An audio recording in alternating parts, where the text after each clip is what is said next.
De lunes a viernes, de 11 a 12 meridiano, Agenda Nacional por Multimedio, Teleradio América, 7 medios diferentes y un solo.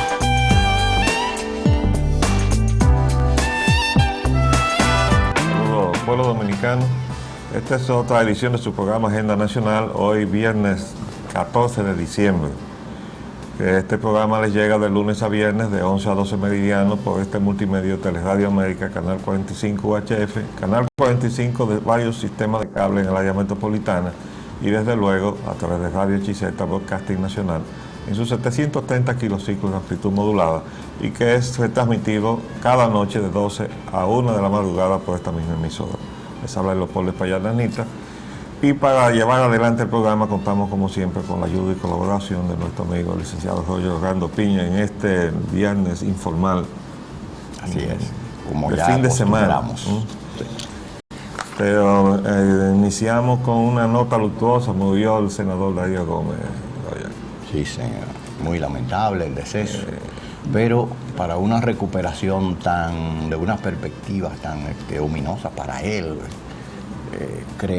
llegamos a pensar que mejor era que tomara esta ruta, porque el cuadro clínico que los médicos pronosticaban era fatal para él en términos de recuperación. Parece que había daños muy considerables en el cerebro por efecto de la hemorragia. Ahí hay situaciones en discusión sobre la atención que se le dio, pero bueno, el punto no es ese. Nosotros lamentamos profundamente la muerte del senador Darío Gómez, con quien teníamos enormes diferencias en lo político. Un hombre joven de 46 años. Senador de la República, muere en un atentado. Por cierto que he visto algunas declaraciones que me han dejado un poco desconcertado, ¿no? Como diciendo, por ejemplo, la vicepresidenta de la República, eso fue un atentado. Pero claro que fue un atentado. Claro, obviamente. Ahora falta ver cuál fue la motivación del atentado, quién inspiró el atentado y quiénes se prestaron a materializar el atentado, porque de los pistoleros solo uno estaba encapuchado. Así es. Entonces, los otros no les importa que se sepa quiénes son. Les digo, este país no va bien.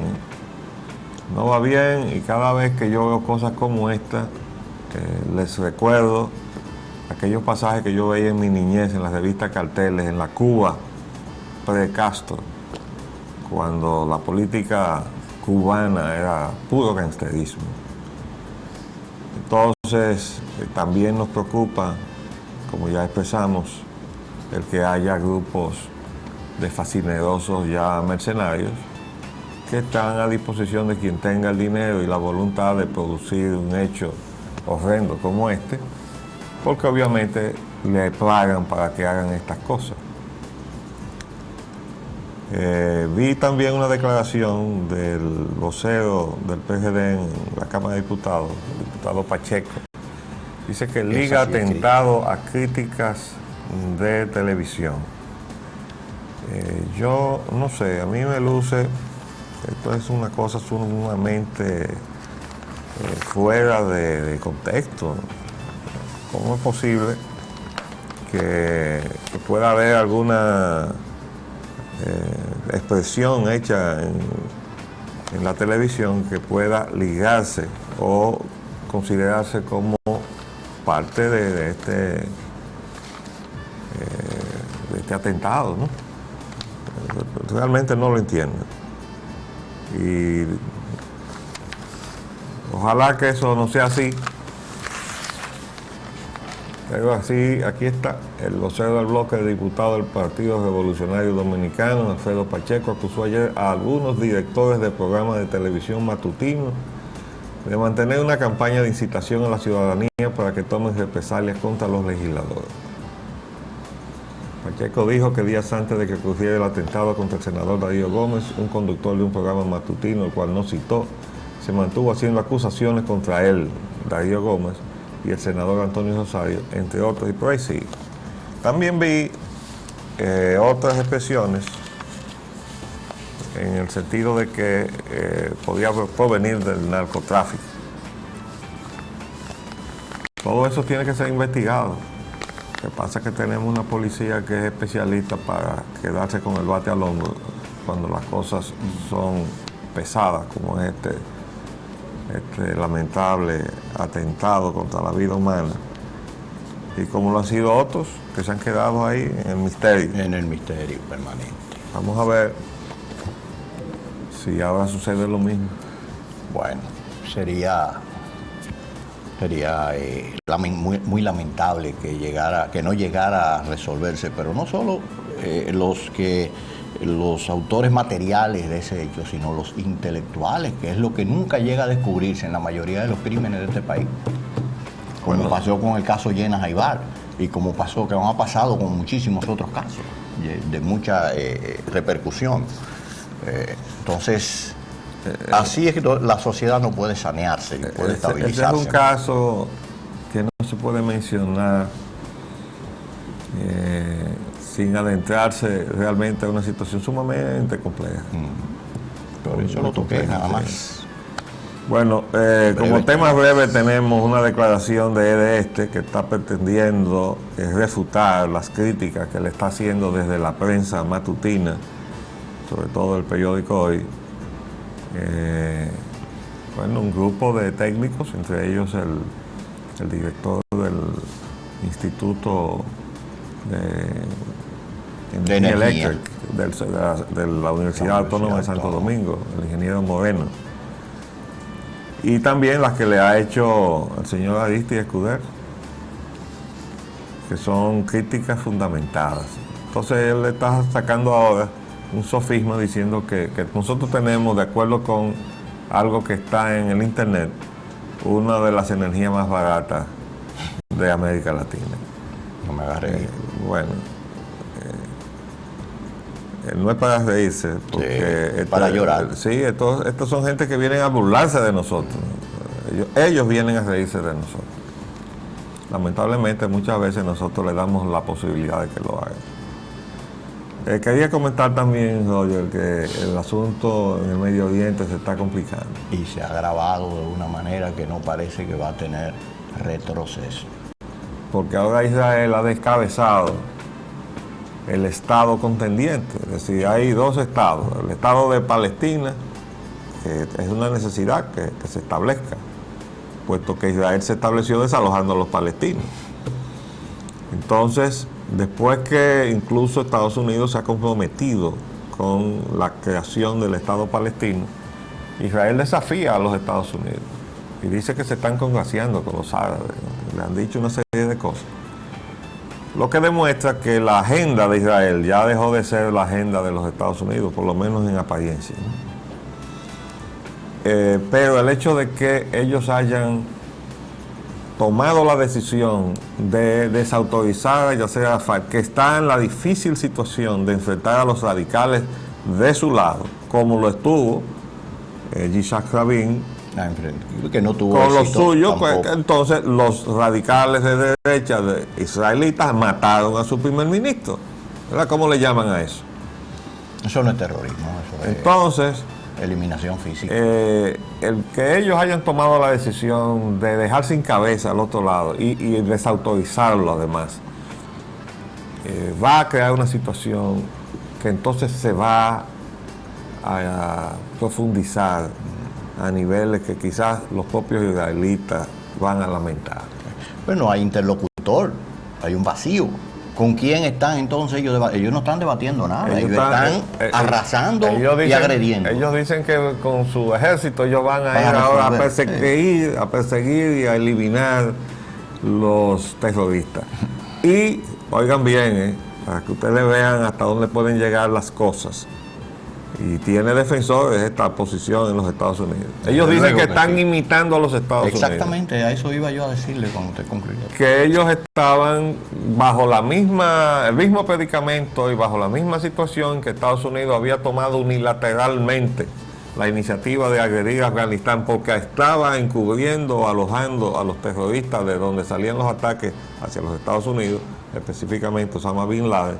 Bueno, pues ellos tenían el mismo derecho de tomar la misma iniciativa, y yo escuché a un legislador norteamericano en la televisión de Estados Unidos decir tan campante que había que quitarle todas las restricciones a Israel para que barriera con terminar los palestinos.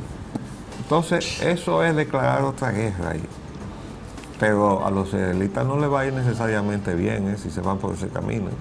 Pero ellos tienen mucha capacidad militar. Sí, muy superior a la de los palestinos. Los palestinos no tienen ninguna. Mucha capacidad militar que no podrá ser enfrentada a gente que está desesperada. Cuando esos palestinos decidan que van a hacerle la guerra de guerrilla o la guerra terrorista que ya le iniciaron a los israelitas, la cosa se le va a poner muy difícil. Muy difícil. Además hay otra información preocupante, y es que hubo un acto de terrorismo en la India, no me dio tiempo de ponerlo acá, y hubo un atentado en el Parlamento, hubo varios muertos, heridos, y eso no se sabe todavía en el momento en que vi la información de dónde provino. Si eso comienza a ser manifestaciones de que el malestar del Medio Oriente se está diseminando fuera de las fronteras de Afganistán, ya lo habíamos pronosticado. Cachemira. Bueno, aquí hay algo que... Frente doméstico de la guerra Estados Unidos-terrorismo. Ajá. El laboratorio militar produjo el bacilo de Anthrax. Ahora resulta ser, confirmando otras informaciones que han venido saliendo días atrás, y la seguridad con que ya los científicos han dicho, no, eso vino de ahí adentro. Dijeron, la tecnología con que esas esporas fueron tratadas para hacerlas más letales es norteamericana. Nada más. Entonces, y dijeron además, los árabes trabajan con otra tecnología. Sí. De modo que tuvo claro, y el propio gobierno de los Estados Unidos, además, el senador Ligi. Ligi, sí, que fue el segundo, que fue el segundo destinatario de esto. Aseveró también. Demócrata también. Sí, los amigos tuyos, que eso había salido de adentro.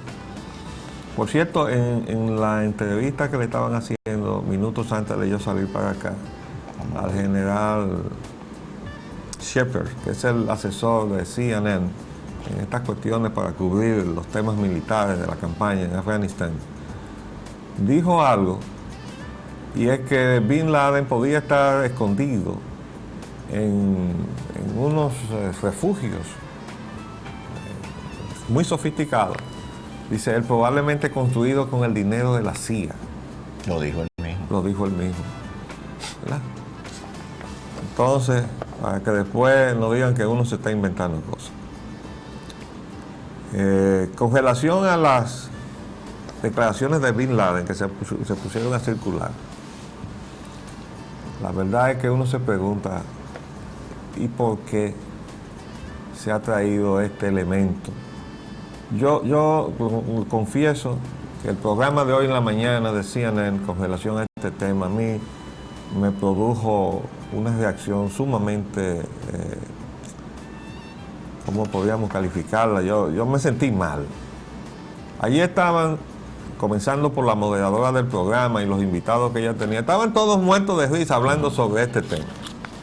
Esto no es un tema para reírse, ni es una broma. Este es un asunto muy serio, y el propio manejo de esta fílmica para crearle al pueblo norteamericano un malestar mayor del que naturalmente tiene como agredido, se sienten agredidos, pero además se sienten atemorizados por los efectos de ese atentado del martes 13 de septiembre. Entonces, adoloridos, y ponerle esta fílmica repetida una y otra vez con un Bin Laden que tiene una traducción puesta. ¿Cómo se sabe que eso, en primer lugar, es lo que él estaba diciendo? Entonces han traído alguna gente que dice, no, yo reconozco la voz de él, esa es la voz de Bin Laden. Bueno, yo le quiero decir a los norteamericanos que después que ellos mismos nos han instruido a través de esas películas que nosotros vemos con tanta fruición de aventuras y cosas, y algunas muy humorísticas como Wag the Dog, que nos dice hasta dónde la tecnología puede ser manipulada para hacer cosas que no son reales. Pues lógicamente tienen que entender por qué uno tiene que sentirse escéptico. Absolutamente. Cuando tanto tiempo después de los hechos se aparecen con esta fílmica para decir que ahí está el testimonio. Y uno primero, ya lo comentábamos, Roger, bueno, entonces quiere decir, ellos lo llaman smoking gun, como quiere decir la pistola humeante, es decir, algo que es tan evidente, como llaman en el derecho, cuando se atrapa, sí, atrapa a alguien produciendo el hecho, ¿no? Y uno dice, bueno, pero es que toda esa campaña donde murió tanta gente, tanta población civil, se hizo sin haber tenido la seguridad de que eso era así. Yo se lo dije. ¿Por qué ahora se puede aparecer para decir, ustedes ven que ahora sí estamos seguros, esta es la prueba? Pero la otra pregunta y la duda que uno se hace, ahí aparece que ese es Bin Laden. ¿Y por qué se filmó Bin Laden a sí mismo? Esa es mi primera pregunta. ¿Por qué? ¿Para qué? O sea, si él se hace filmar para quién, para que lo vea quién, con qué propósito, es decir, qué es lo que se buscaba cuando Bin Laden se hizo filmar diciendo eso. Para que lo encontraran. Vamos a asumir que él dice lo que se dice en la traducción que él dice. Pero ¿para quién él filmó eso? O sea, que él aparece ahí autoincriminándose, diciendo incluso que él no había calculado que los efectos... Él es ingeniero, ¿eh? Sí. Él es ingeniero. Usted señaló particularmente eso. ¿Cuál era el objetivo? Yo dije desde el principio que él había planificado, quien quiera que lo hubiera hecho, el propósito era de derribar las torres. Pero él dice ahí, según la versión que aparece, los pisos que las cosas fueron más lejos de la que él esperaba, porque él entendía que solamente se iban a derribar los pisos que estaban afectados por el impacto, 3, 4 pisos, más los que estaban encima, que él no esperaba la demolición total. Dice ahí, que él dice. Entonces, yo no sé, estas son cosas que realmente, para todo el que está medianamente enterado, y para usted estar en la televisión haciendo comentarios como estamos nosotros, tenemos que estar por lo menos medianamente enterados. Creemos que estamos un poco por encima de eso, ¿no? Y sabemos que esas cosas no suceden así. Entonces... Pero hay otro cuestionamiento que se le hace a esa situación. Ya el que usted planteó primero, que fue qué objetivo tenía, filmarse y dejar abandonado, porque todavía se filma, deben destruirlos si ya están asediados por la fuerza y saben que van a tener que desplazarse. Bueno, se lo dejan abandonado para que lo encuentren. En segundo lugar es, de boca del mismo secretario Rumsfeld, en repetidas ocasiones él dijo que no se iba a dar difusión por los medios, la televisión de los Estados Unidos, a las palabras y a las afirmaciones que pudiera encontrarse en cualquier circunstancia de Bin Laden, porque podían contener unos metamensajes que fueran enviados a las otras células vivas que quedaban todavía de Al Qaeda diseminadas por los Estados Unidos y otras partes del mundo. Él lo dijo, él lo reiteró. Ahora resulta que ya eso no tiene validez. Ya se puede diseminar ese mensajote, ese más grande mensaje que es una autoincriminación. Tú sabes que hipotéticamente que el propio Bin Laden puede estar siendo usado como explicación del porqué de la tardanza. No, como una explicación, porque no pueden llegar a justificarlo. ¿Por qué tomaron tanto tiempo para que eso se conociera? Porque si eso se encontró, eso dijeron ellos. Entonces, porque no lo dieron a conocer inmediatamente. Pero eso, bueno, en fin, lo que uno realmente se plantea es por qué Bin Laden se filmó él mismo autoincriminándose. ¿Para qué? Para dejar ese testimonio de que yo mismo fui. Y él necesitaba eso, él pudo haber usando los medios. Él no salió por la televisión, a través de la satélite, imagen de satélite. Él pudo haber dicho cualquier cosa. Entonces eso no está nada claro para la gente inteligente, pero lo que sí me preocupa a mí es la reacción que está provocando en el pueblo norteamericano. Está comulgándole en la herida al pueblo norteamericano. La gente que está dolida, todavía están sacando cadáveres ahí del World Trade Center. Y entonces los bomberos, entrevistando a los bomberos. ¿Y usted qué pensó cuando vio a Bin Laden? Pero que usted está revoloteando eso, señor. Se me sacudió la conciencia. ¿Para qué? ¿Qué es lo que se está buscando con esa campaña? Eso nos preocupa, nos preocupa. Bueno, vamos a volver al incidente de la Cámara Americana de Comercio. Esa tribuna descalificada. Que tanta secuela ha estado teniendo. Ahora resulta que el secretario técnico, el señor Calderón, da unas declaraciones insólitas, ¿no? Él declara ahora que eso fue una actitud personal del secretario Giuliani. Bueno, en primer lugar, eso es un comportamiento nada solidario del compañero de gabinete, ¿verdad? Porque ambos son miembros del mismo gobierno. Y oigan lo que dice el señor Calderón, este inefable funcionario que tiene el gobierno dominicano, que está involucrado en todas las contrataciones desastrosas que se han firmado aquí. Todas tienen la firma del señor Calderón. El secretario técnico de la presidencia, el licenciado Rafael Calderón, estimó este jueves que la actitud del secretario de Industria y Comercio, el licenciado Hugo Giuliani Curi, de abandonar ayer el almuerzo de la Cámara Americana de Comercio por críticas que se le hicieron, obedece a su forma personal de actuar. O sea, lo está criticando.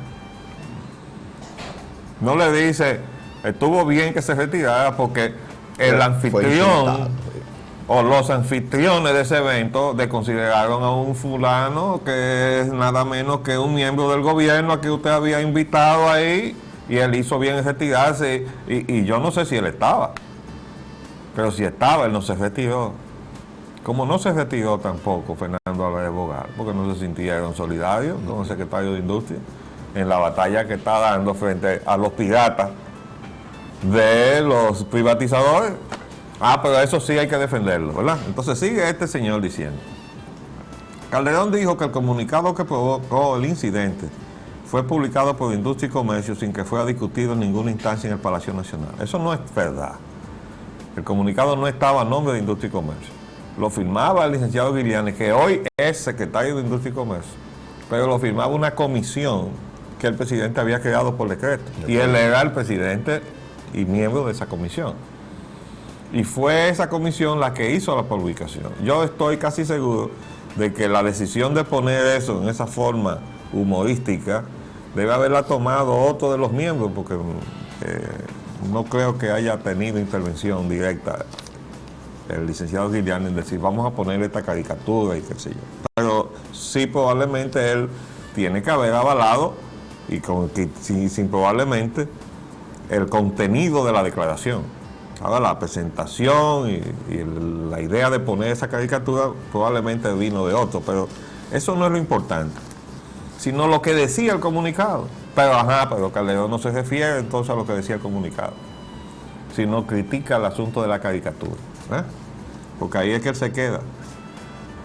Y dice que no fue discutido en ninguna instancia en el Palacio Nacional. Dijo que ese comunicado no refleja el sentimiento del gobierno, cuando el gobierno precisamente su política fundamental es la de estimular la inversión privada nacional y extranjera. O sea que él lo que quiere es que vengan la gente que nos engañe, porque lo que dice el comunicado, olvidémonos de la caricatura, es que esa gente dio una declaración y luego se echó para atrás.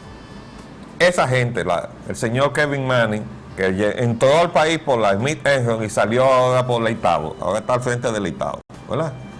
Entonces él está contribuyendo a que no se transparenten las situaciones reales de costos en la producción de energía eléctrica porque después de haber dado una referencia de costo de 5.5 centavos de dólar por kilo, él se echó para atrás y dijo que no, yo no dije nada de eso, porque estaba poniendo contra la pared a sus otros colegas. Ya explicamos que quien produce con carbón o produce con fuel le lleva mucha ventaja al que produce con gasoil, y si es tu lugar, con mucho más razón. Entonces, eso es lo que hay en el fondo del asunto. Pero el señor Calderón no está viendo la conducta del señor Kevin Manning, ni los propósitos de esa comisión de defender al consumidor dominicano de energía eléctrica, ¿no? Él lo que está viendo es el chisme de la caricatura. Y dice que la reacción del titular de Industria y Comercio es un problema de la persona, ya que cada quien reacciona de modo diferente. Claro, Hugo Giuliani actuó responsablemente y dijo, no, yo no voy a permitir que me falten el respeto, y se pagó y se fue, como lo hubiera hecho yo. Dignamente. ¿Verdad? Pero obviamente Calderón no hubiera actuado así, porque él dice que cada quien reacciona de modo diferente. Y por ahí dice, sigue explicando, con que el comunicado, y él insiste que es de Industria y Comercio, el comunicado no es de Industria y Comercio, ridiculiza con una caricatura al gerente general de la empresa generadora de electricidad Itabo, Kevin Manning. O sea, que ha cometido un delito. Sí, eso es algo... Yo estoy gravoso. cansado de ver en los periódicos norteamericanos caricaturas desde el presidente de los Estados Unidos para abajo, Todo el mundo, incluyendo las personalidades más destacadas de la economía de los Estados Unidos, y nadie se pone bravo porque le hagan una caricatura. Claro. Y se ofende de esa manera. Si lo ponen con el flu que tenía el señor Kevin Manning, por lo menos hay que decir que deben sentirse mal, porque le están diciendo una verdad, ¿no? Si usted lo pone con el flu de pirata y usted es un pirata, entonces usted tiene que sentirse mal porque lo están poniendo en evidencia. La talla le encaja. Sí. Y aquí dice también el señor Calderón, yo no usaría ese método para establecer diferencias o para buscar solución a un problema que se presenta en un momento dado, como en este caso. Solución.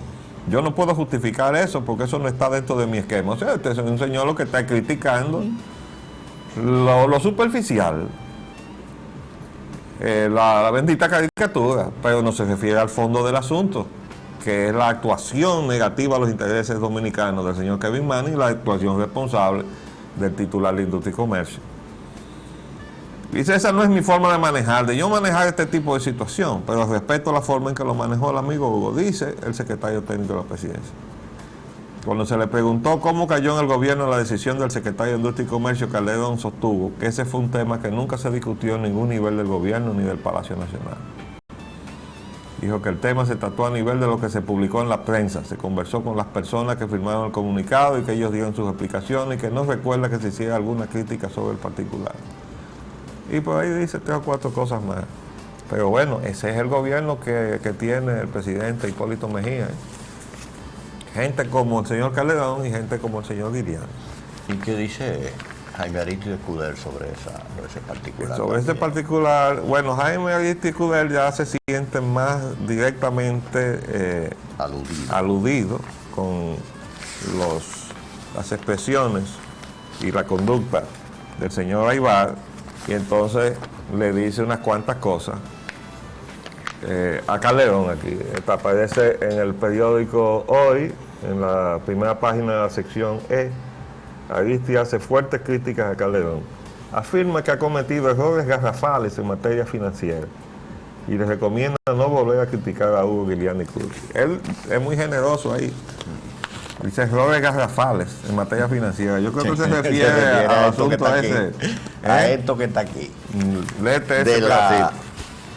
Que vuelve hoy de nuevo el tema de la célebre... el contrato de Avira. El contrato de Avira de los 360 millones era uno, que no ha pasado por el Congreso, pero también estaba el plan Renove, en donde Avira estaba jugando el papel de financiar casi todos los vehículos. Voy a leer un pedacito. Expliquemos esto. Aparentemente, de acuerdo a las declaraciones que sacó una de las firmas que participó en el asunto y que nosotros leímos ayer, a los representantes de empresas importadoras de vehículos se le hizo creer que las importaciones iban a ser financiadas por el gobierno, pero resulta que no era un financiamiento del gobierno, sino que era una negociación o un nuevo endeudamiento que había firmado el Secretariado Técnico de la Presidencia con esta Avirachek, ¿qué se llama? Sí, Avirachek. Con su empresa Avira Investment, qué sé yo. Para que fuera el financiamiento ese el que se utilizara en todas esas importaciones. Eran 11, ese es el cuadro. 11 dealers, es decir, representantes de diferentes marcas de vehículos en el país que iban a participar o están participando en el plan Renove. Entonces dice uno de ellos, ayer leímos la opinión de uno que dijo que el gobierno, que si teníamos plumas... Creo que tenemos que hacer un paréntesis para cumplir con compromisos comerciales. Vamos a continuar después.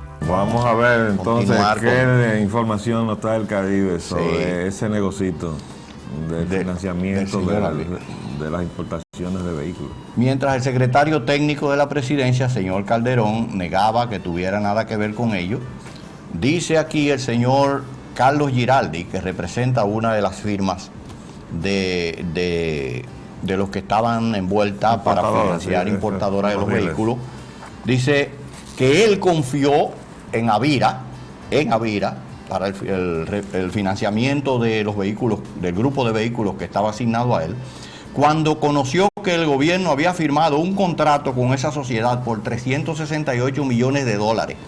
Como el Estado firmó un contrato, como el secretario técnico Rafael Calderón firmó, nosotros pensamos que eran confiables. Estamos sorprendidos de que hayan tenido todos estos problemas en todos esos países. Entonces más adelante dice que el señor secretario técnico de la presidencia negó y dijo que desconocer a la firma Avira y al mismo tiempo valoró como un aporte al país la revelación que hizo el Caribe. Ajá. Él no lo conoce. No, él no lo conoce. ¿Cómo firmó? Pero él es el que ha firmado todos estos contratos y todas estas propuestas que han venido a través de estos intermediarios de financiamiento, que eso es lo que son Avira. Pero él está perdiendo la vista. Yo recuerdo cuando el doctor Balaguer estaba gobernando y había perdido la vista, pues había mucha queja de que le llevaban papeles para que él lo firmara, esos colaboradores que él tenía ahí. Y él firmaba sin saber lo que estaba firmando. Exacto. Pero ese es el caso del doctor Balaguer. ¿Y este señor? Ahí dice, la AME critica que existe un contrato entre Avira y el gobierno. Entonces, ¿quién lo firmó? Entonces, ¿hay o no hay un contrato? Bueno, entonces, se nos quiere tomar el pelo a nosotros, al país. Yo dije una expresión ayer que no voy a volver a repetir hoy, pero ya la dije. Vamos a ver entonces, ¿a dónde nos quieren llevar? Nosotros no vamos a llegar hasta donde nos quieren llevar, Que dice el refrán que una cosa piensa el burro y otra que la pareja. Y nosotros los dominicanos podemos tener más ilustración, ¿verdad? Más educación o menos educación y menos ilustración. Pero no somos genéticamente tarados. Los dominicanos somos inteligentes, por eso aprendemos rápidamente todo, lo bueno y lo malo. Y la gente que hace cerebro, como dice el pueblo, pensando que puede engañar a todos los demás, lo más probable es que simplemente se esté engañando a sí mismo con esa conceptualización equívoca de la realidad. Lo estoy engañando a todos y resulta que lo que se está es haciendo una apreciación engañosa él mismo. Y eso está pasando a varios funcionarios. Sí, evidentemente. Aquí volviendo al asunto del endeudamiento, ayer habíamos comentado que el señor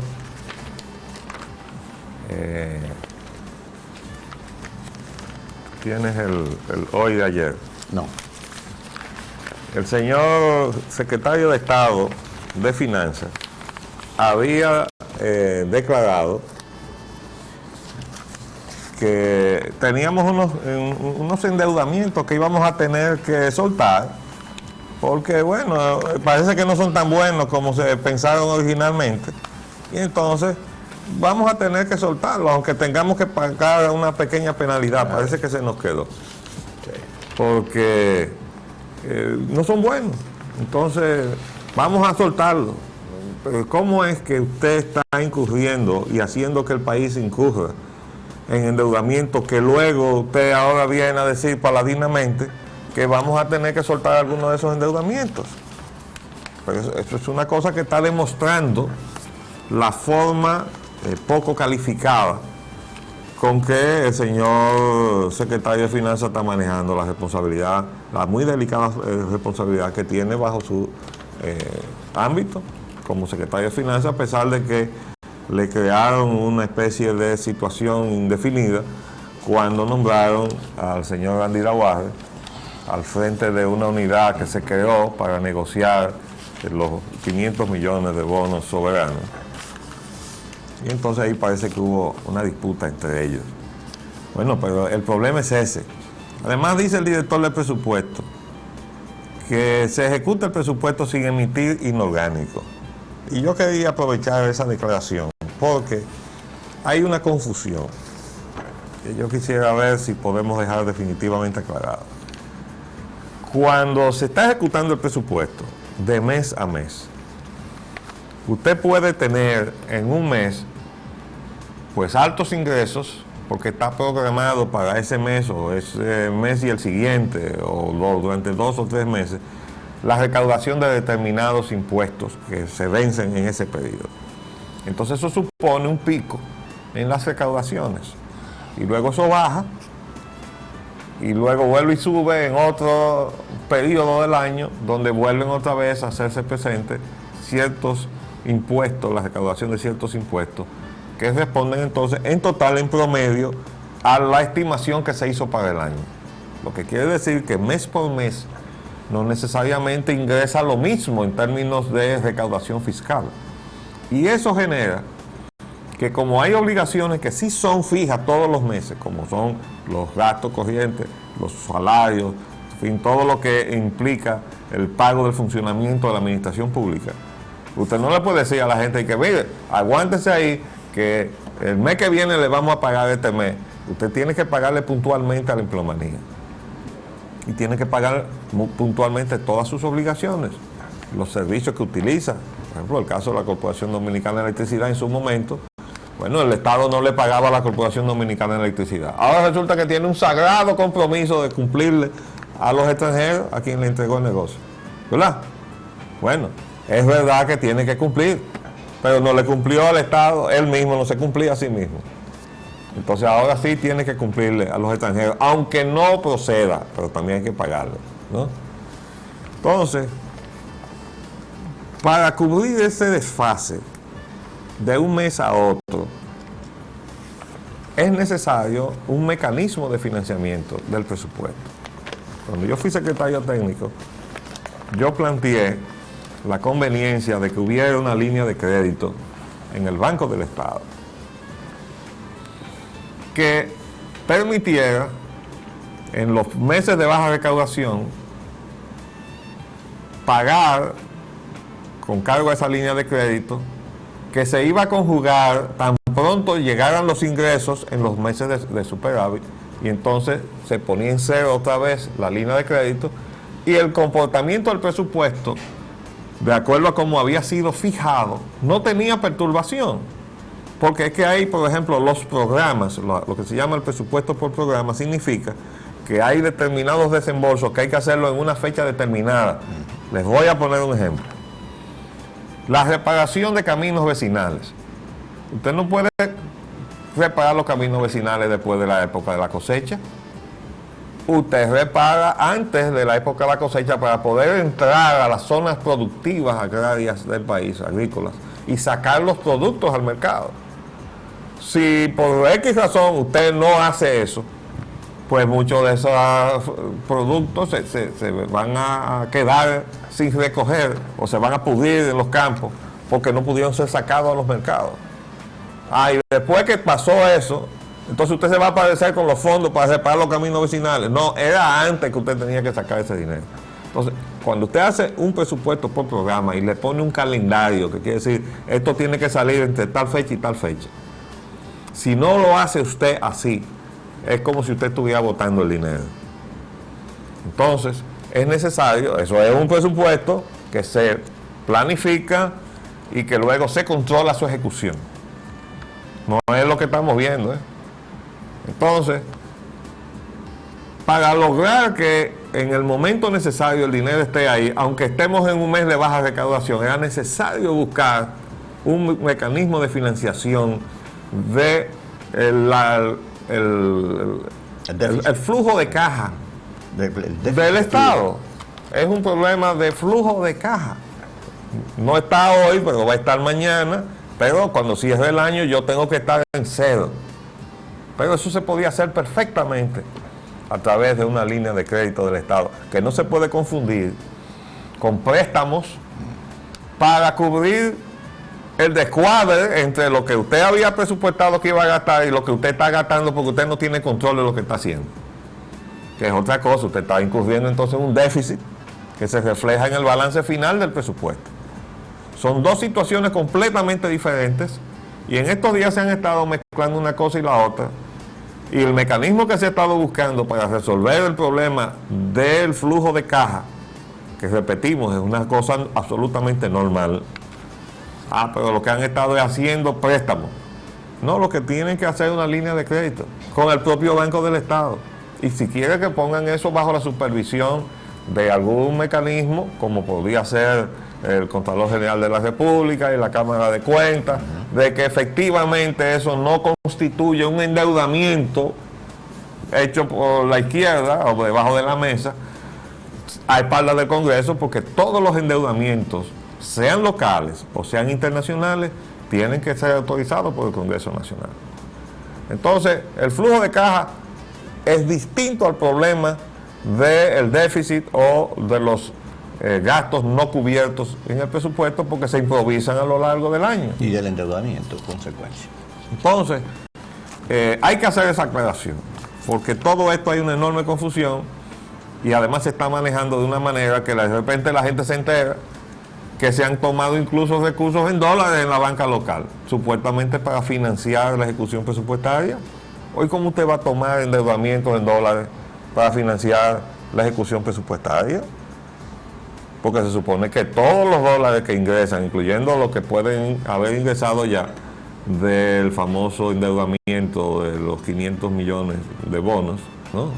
500 millones de dólares, eso se contabiliza en pesos. O sea, hay que convertirlo a pesos y los dólares hay que entregárselo al Banco Central, y entonces al Estado le entran pesos, al Banco Central le entran dólares, de los cuales generalmente dispone con muchísima antelación, ¿no? Entonces, todos esos son mecanismos que el que está al frente de esta cosa tiene que conocer, y que además el pueblo dominicano es importante que vaya haciéndose una noción de que estas cosas también precisan un criterio de honestidad. Primero, para decir las cosas como son, como dice el amigo Willy Paz, diciendo las cosas como son. Y segundo, porque haciendo las cosas como deben ser, no se da pie a que se hagan cosas indebidas. Entonces ahora está pasando de todo, porque de repente uno coge un periódico y un periodista avesado descubre que en tal sitio hay una negociación que ya está firmada incluso. Entonces uno se pregunta, pero bueno, ¿y cómo es que está marchando el manejo del Estado?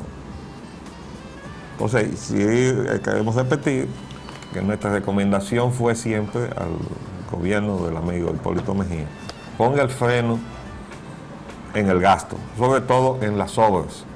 ¿Por qué? Porque el gobierno anterior le dejó un problema de un enorme cúmulo de obras, de megaproyectos, que comprometía una parte muy importante del presupuesto en terminar esas obras, que no eran necesarias, pero ya estaban a medio tallo. Disparates urbanísticos, pero ya estaban a medio hacer. Entonces había que acabarlo. Eso fue una maldad del gobierno saliente que le dejó a este gobierno. ¿Pero se manejó bien este gobierno frente al problema? No, señor. No se manejó bien. Entonces, además, ha seguido inventando nuevos megaproyectos. Porque ese es el problema que tenemos ahora, que estamos haciendo más de lo mismo. Entonces, obviamente, el curso de acción del presidente Mejía es rectificar. Hay que rectificar lo que se ha estado haciendo. Hay que rectificar los propósitos de la política económica de la nación. Y desde luego tiene que asumir la responsabilidad de cuestionar todo lo que le han dejado del anterior gobierno. Por cierto que hoy veo que le notificaron a los que están presos del gobierno anterior, ya le han hecho una notificación formal. Del delito. De todo. Sí, de lo que le llaman el acta de acusación. ¿Verdad? Sí, pero yo quería agregar un poquito más de eso.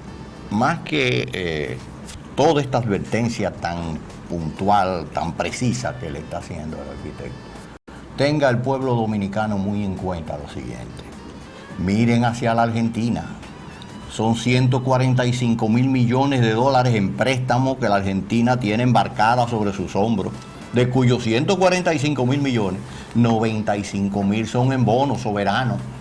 Entonces la Argentina está cogotada, no puede cumplir con esos compromisos. Hoy en día se está lanzando a la calle la 9ª huelga de este gobierno general, porque la gente está desesperada, no tiene dinero con qué comer, no puede sacar dinero de los bancos, porque hay que cumplir con los compromisos que tiene con los de afuera, primero que con lo que tiene con los de adentro.